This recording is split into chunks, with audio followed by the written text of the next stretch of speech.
नमस्कार, हिमाचल अभी की न्यूज रूम से मैं दिव्या। सबसे पहले अब तक के मुख्य समाचार। बीजेपी के 60 सीटें जीतते ही वीरभद्र छोड़ेंगे हिमाचल। धूमल बोले, पहले दिया भत्ते का झांसा, अब नौकरी के नाम पर ठगी। 15-20 क्षेत्र में फटा बादल, मलबे में दबने से 2 बच्चों की मौत। ठट्ठल खड्ड में गाड़ियां बाइक्स बही, घरों में घुसा पानी, बहा ले गया लाखों का सामान। भद्रकाली में आसमानी बिजली गिरने से छात्रा की मौत। नेरवा में खड्ड में गिरी पिकअप, चालक की गई जान। ढालपुर में फंदे से झूल गए युवक। सभी रूटों पर रिप्लेस होंगी एचआरटीसी की नॉन एसी बसें। अब समाचार विस्तार से। सीएम वीरभद्र सिंह ने ऊना के हरोली में ऐलान किया कि अगर बीजेपी 60 सीटें जीतती है तो वो हिमाचल छोड़ देंगे। सीएम ने हरोली में पत्रकारों से बातचीत के दौरान बीजेपी पर जमकर निशाने साधे। सीएम ने सांसद अनुराग ठाकुर को गप्पी करार देते हुए कहा कि बेशक अनुराग 3 बार सांसद बने हैं, लेकिन वो राजनीति में परिपक्व नहीं हैं, जो उनके मन में आए बोल देते हैं। सीएम ने कहा कि अनुराग बिना आंकड़ों के बयान जारी करते हैं। सीएम वीरभद्र सिंह ने दावा किया कि आगामी विधानसभा चुनाव मेरे नेतृत्व में लड़ा जाएगा और इसमें कोई शक नहीं है। पहले बेरोजगारी भत्ता और अब नौकरी का झांसा देकर वीरभद्र सरकार प्रदेश के युवाओं को धोखा दे रही है। ये आरोप नेता विपक्ष प्रेम कुमार धूमल ने लगाया है। धूमल ने कहा कि वर्ष 2012 में प्रदेश के लाखों बेरोजगारों को भत्ता देंगे। ऐसे लुभावने वादे कर कांग्रेस सत्ता पर काबिज हुई थी, लेकिन 4.5 साल प्रदेश के लाखों बेरोजगार भत्ते की राह देखते रहे। उन्होंने कांग्रेस पर झूठ बोलने का भी आरोप लगाया।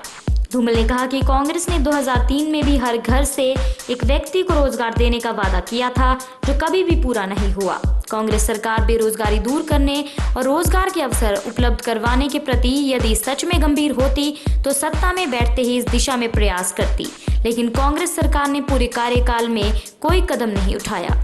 प्रदेश में मूसलाधार बारिश हर रोज कहर बरपा रही है। रामपुर उपमंडल के 15-20 क्षेत्र की दुर्ग पंचायत सरपारा के मनोआ और धारा सरगा के थड़ीधार में बादल फटने से कई घर बुरी तरह से क्षतिग्रस्त हो गए हैं। सरगा में एक मकान मलबे में दब गया, जहां परिवार के सदस्यों ने भागकर जान बचाई, लेकिन मलबे में 2 बच्चे दब गए, जिनके शवों को निकाल लिया गया है। ये दोनों बच्चे बिट्टू राम पुत्र साधु राम के थे। दोनों बच्चों दीवान चंद व सुशील कुमार की उम्र 13 और 11 साल बताई जा रही है। शनिवार रात 12 बजे के करीब भारी बारिश से सरपारा के सिकासेरी गांव में रतनदेव और हीरालाल के मकान क्षतिग्रस्त हुए हैं, लेकिन कोई जानी नुकसान नहीं हुआ है। बारिश के कारण सेब और अन्य फसलों को भी नुकसान हुआ है। ठट्ठल खड्ड में जरा सी होशियारी से 2 जिंदगियां बाल बाल बच गई। अगर थोड़ी सी भी देर हो जाती तो शायद नुकसान जान का हो जाता। जी हां, रविवार सुबह ठट्ठल खड्ड में पंजाब का एक ट्रक बजरी लेने गया हुआ था। बताया जा रहा है कि खड्ड के बीच में ट्रक पर 2 ही लोग सवार थे। अचानक आए पानी के सैलाब को नजदीक लगे क्रशर में बैठे लोगों ने देख लिया और शोर मचा दिया। ट्रक में सवार 2 लोग भी आपदा को भांप गए और तुरंत वहां से निकल भागे। बहरहाल समय रहते दोनों को बचा लिया गया। वहीं खड्ड में आई बाढ़ से 2 गाड़ियां और 3 बाइकें बह गई। वहीं बंगाणा की भलेती में कुदरत का कहर ऐसा बरपा कि अब पीछे जो तबाही के निशान बचे हैं, उसे देखकर यहाँ के लोगों की रूह तक कांप रही है। बेरहम बारिश का पानी दीवारों को तोड़ता हुआ घरों में घुस गया, जिसके कारण लाखों का नुकसान हुआ है। अन्य समाचार ब्रेक के बाद।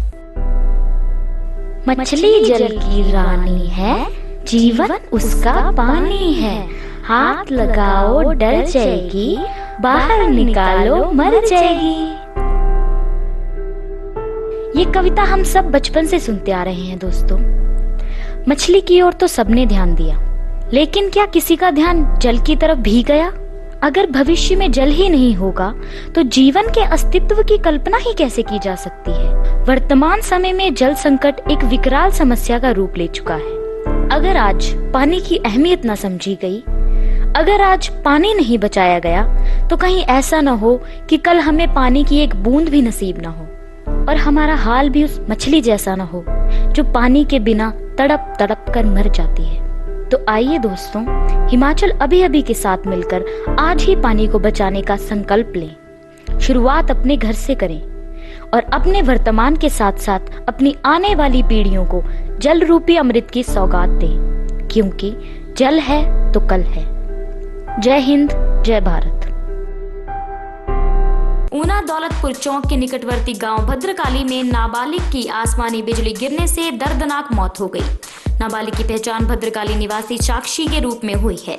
साक्षी भद्रकाली सीनियर सेकेंडरी स्कूल में 7वीं कक्षा की स्टूडेंट थी। जानकारी के मुताबिक साक्षी रविवार सुबह 3 बजे उठी।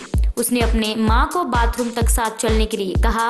मां बेटी दोनों ही घर से बाहर निकली। जैसे ही साक्षी घर के आंगन में पहुंची, उसी समय आसमानी बिजली उस पर गिरी और उसने मौके पर ही दम तोड़ दिया। चौपाल के नेरवा के पास एक पिकअप दुर्घटनाग्रस्त हो गई। इस हादसे में एक युवक की मौत हो गई। बताते हैं कि हादसे के वक्त पिकअप में एक ही व्यक्ति सवार था। जानकारी के अनुसार आज सुबह नेरवा के साथ दवड़ा पुल के पास पिकअप दुर्घटनाग्रस्त हो गई।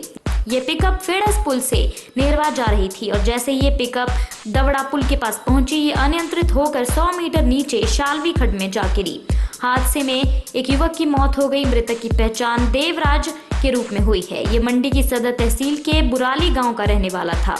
कुल्लू के ढालपुर में एक युवक ने फंदे से झूलकर आत्महत्या कर ली। पुलिस ने शव को कब्जे में लेकर छानबीन शुरू कर दी है।